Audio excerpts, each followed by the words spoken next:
Why is she acting like that?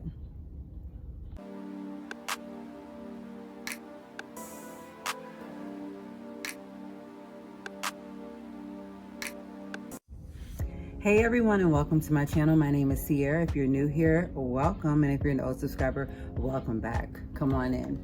Today's video, I'm just going to talk about how to deal with difficult people, whether it be at work, at home, in life, here on YouTube, Instagram, any social media platform, just how to deal with difficult people in general, and how to ignore. So anyways, in today's video, yes, I'm talking about how to deal with difficult people in difficult situations. I am literally talking to myself when I talk about this discussion, but I feel like everyone else should know how to deal with a difficult person, difficult people, and then of course, difficult situations. So of course, difficult people do exist. They exist at work. They exist if you live next to people. They exist if you go out into a grocery store or anywhere else. They come in a variety. You know, no workplace is going to be without them. No neighborhood is going to be without them. No social media is going to be without them as well. So how do you deal with a difficult person is basically for you to deal with. And it depends on how your self-esteem is and how your self-confidence is, especially your professional courage when dealing with difficult people in a workplace. So dealing with difficult people is either easy or it's either challenging, just depending on the type of people and of course the different situations. Dealing with difficult people is easier when the person is just generally obnoxious or when the behavior only like affects one person, but dealing with them dealing with them is much tougher when, like they're basically attacking you or criticizing you or gossiping about you or undermining your professional contributions and stuff. So yep, some co-workers like attempt to try to undermine you and constantly, feel as if you need to watch your back. And it's also the same for social media. It's also the same for just daily lives.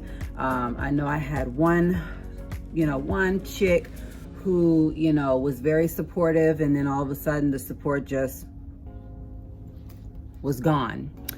Do I care? No. At the end of the day, blessings to you. Keep it moving, keep it pushing, keep your channel going, keep it whatever. At the end of the day, peace. So we don't have to deal with difficult people. We don't. You can either choose to ignore as far as peace, deuce, don't have nothing to say, or you could easily just put up with it and eventually get boiled over to the point where you just explode. And that's not me. I'm one to go ahead and let you know about yourself right then and there, and I don't have time for it. When dealing with difficult people, definitely realize that, it's just easier to ignore if you choose to, or approach the person that you're having a problem with and kind of have a private discussion. If that doesn't work, then you know what, you really do need to keep it moving. You can, follow up after the initial discussion. You can confront your, if you're working with somebody, you can confront your difficult coworker's behavior publicly. Kind of take notes and address the situation the way that you want to. If any of these approaches fail, definitely try to limit yourself to be around this difficult person, or just don't let them have access to you. At the end of the day, my situation, as far as what I was talking about, I am limiting the access that this person has to me, because at the end of the day, if you feel like you've done nothing wrong, you have no need to beat yourself up and wonder, why did this person stop talking to me? Why did this person stop supporting me? Why did this person stop doing this? Or why did that person stop doing that?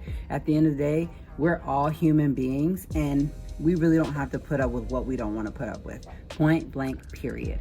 So, in other words, the bottom line is, if the good wins, stop communicating and get back to work. Basically backtrack on you know, the recommended steps, and try to retry some when, you know, the time is appropriate. If the bad wins, you know, redirect your energy somewhere else. And, you know, just be glad that you did. At the end of the day, like, sometimes you have to take yourself out of certain situations in order to find the right situation that you need to be in. A lot of times people don't like to see success from someone else, and that could be a trigger to obviously make someone feel the need to make things difficult or more difficult than what they are. So that is definitely how you deal with difficult people. Sometimes dealing with difficult people also means that, you know, you got to let that person go. You don't have to talk to this person. You don't have to say anything to them. You don't have to walk around with your head held down. You can still walk around with your head up, and you can still know that, you know, hey, I haven't done anything, so I'm just going to keep it moving. I think at the end of the day, we as human beings could do a lot better when it comes to communication and basically dealing with people in certain situations. If you find yourself in situations that you don't want to be in, take yourself out and, you know, let them know why you're taking yourself out before you just remove yourself, because then it looks like this person caused issues to you or for you or with you, and sometimes you haven't even done anything. So at the end of the day, dealing with a difficult person and difficult situations are very hard. It's things that we go through every day in life. At the end of the day, you definitely have to try to excel out of certain situations. So thanks guys so much for watching my video on how to deal with difficult people in difficult situations. I really appreciate it if you give this video a huge thumbs up and comment down below how you deal with a difficult situation.